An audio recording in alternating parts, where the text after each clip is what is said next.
కథల ప్రపంచం.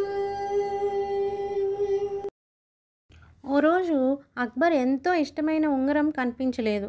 రాత్రి నిద్రపోయేటప్పుడు చేతి వేళ్లకున్న ఉంగరాలను తీసి పక్కనున్న బల్ల మీద పెట్టి నిద్రించడం అక్బర్కి అలవాటు. ఆ రోజు నిద్ర లేచిన తర్వాత చూస్తే ఒక ఉంగరం లేదు. గదిలో ఎక్కడ వెతికించినా అది దొరకలేదు. వెంటనే ఎవరెక్కడా అని అక్బర్ భటుల్ని పిలిచి రాజభవనం తలుపులు వెంటనే మోయించమన్నాడు. విషయం చెప్పి బీర్బల్ను మాత్రం పిలిపించమన్నాడు. కాసేపటికి తర్వాత బీర్బల్ భుజాన ఓ చిలకను పెట్టుకుని వచ్చాడు. ముందు రోజు రాత్రి రాజభవనంలోకి వచ్చిన వారందరినీ అప్పటికే ఓ చోట ప్రవేశపెట్టారు. అసలే తనకెంతో ఇష్టమైన ఉంగరం పోయిన బాధలో ఉన్న అక్బర్ చిలుకతో వచ్చిన బీర్బల్ను చూసి కాస్త చిరాకు పడ్డాడు. బీర్బల్, చిలుక జోస్యం చెప్పడానికే మిమ్మల్ని పిలిపించింది అన్నాడు అక్బర్. జహాపనా, మీకు ఈ చిలుక గొప్పతనం గురించి తెలియదు.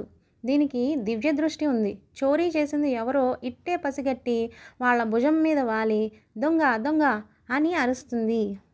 అప్పుడు వెంటనే ఆ వ్యక్తి చేతులు నరికించాలి. లేకపోతే ఈ చిలుక అలా అరుస్తూనే ఉండి చనిపోతుంది అన్నాడు బీర్బల్. అంత గొప్ప చిలుకను చావనిస్తామా? చిలుక వాళ్ళ మరుక్షణం ఆ వ్యక్తి చేతులు గాల్లోకి తెగిపడతాయి అన్నాడు అక్బర్. అలాగే జహాపనా అంటూ బీర్బల్ తన చేతిలోకి చిలుకను తీసుకుని దాని తల మీద నిమిరాడు. చిలుక వెంటనే దొంగ దొంగ దొంగ అని అరిచి గాల్లోకి లేచింది. అప్పుడే వరుసలోంచి ఓ వ్యక్తి భయంతో పరిగెత్తే ప్రయత్నం చేశాడు. భటులు వెంటనే అతన్ని బంధించారు.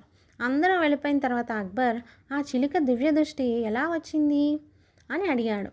దివ్య దృష్ట పాడా, దీనికి దొంగ అనే పదం తప్ప ఇంకేం రాదు. తల నిమిరినట్టే నిమిరి నెమ్మదిగా గిల్లాను. దాంతో అది దొంగ దొంగ అంటూ గాల్లోకి ఎగిరింది అని చెప్పాడు బీర్బల్.